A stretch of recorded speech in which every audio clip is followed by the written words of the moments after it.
Fourth and fifth graders, what's up? It's time for Stuff with Nick.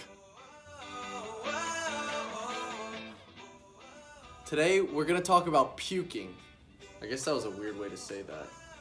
When I was in college, I was on a trip with the golf team, and we ate this food during a tournament that made us all sick. Before we knew it, one person was getting sick, two people, and 3, 4, 5, and the whole time I was thinking, oh no, I don't want to be sick. I hate throwing up. Guess what happened? Yeah. So I was terrified of getting sick. I did not want to, but it still happened. And guess what? I'm still here today. I got better. It was not fun, but I was so scared of something happening, and then it happened. So we're gonna turn in the Bible today to a story in Acts chapter 27 about this guy named Paul who we've been talking about, and something really scary that happened to him, but how God was through him with it all. And how God was with him through it all. So if we back up just a little bit, we realize that Paul is on trial before a lot of really powerful people, and he is headed to Rome to stand trial before Caesar. So the story is about Paul on a huge boat going through the ocean with a ton of other people, and this is how the story goes. So here we are in Caesarea with Paul. He's in prison. He's getting on a boat to try and go to Rome.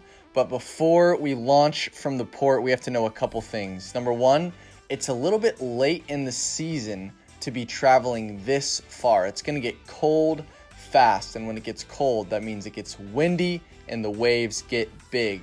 The second thing is the wind makes all the difference when you're sailing on a boat. In the days that this was written, there was no engines, no motors, so the wind determined the course of direction. So here we go.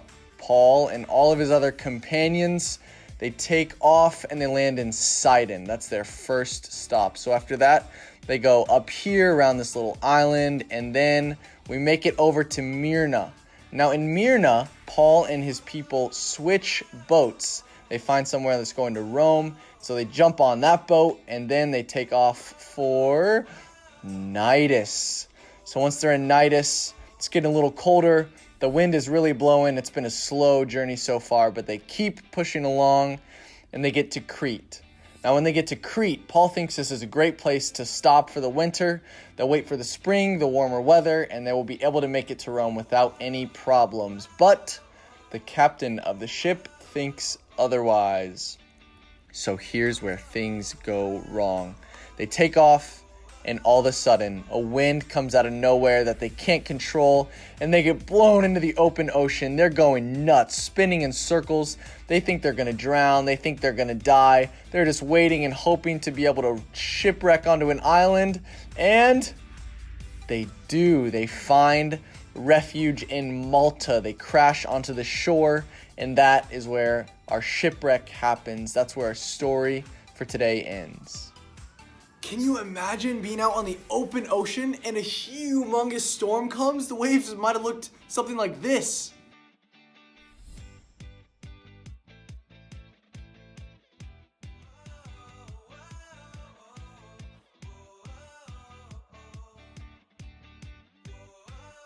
I would be terrified.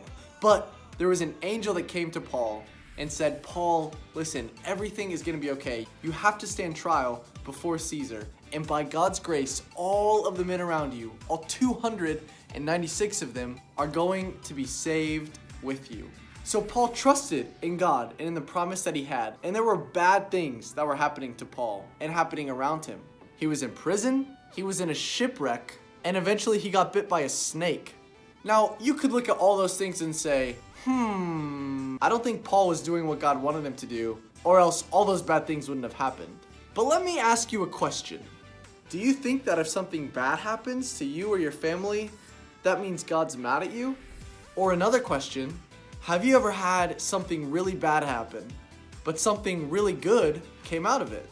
You see, we don't really understand why all of these crazy things happened to Paul. But we do know that God was with him through all of his problems. Knowing Jesus changes the way that we see our problems. Paul could have looked at this shipwreck of the fact that he was in prison and that he got bit by a snake as these terrible things that meant God was so mad at him and didn't even love him anymore. Or he could look at these problems, like we know that he did, and see them as a way to grow in his relationship with God and even to tell those around him about God and what he has done for him. So maybe there's bad things going on in your life right now. If you're like me, you've had bad things happen in the past or some bad things happening right now. But we know that even though bad things happen, there is good that can come out of it. Always remember that God loves you so much that he sent his son to die in your place on the cross. You could never even imagine how much God loves you. So even if bad things are happening, if there's a lot of problems in your life, remember that knowing Jesus changes the way that we see problems. And God loves us just the same through everything. All right, thanks for joining 4th and 5th grade stuff with Nick. It's been real, it's been fun. Check out Zoom groups this Sunday, 12 p.m., and I will see you there. Have a great rest of your week.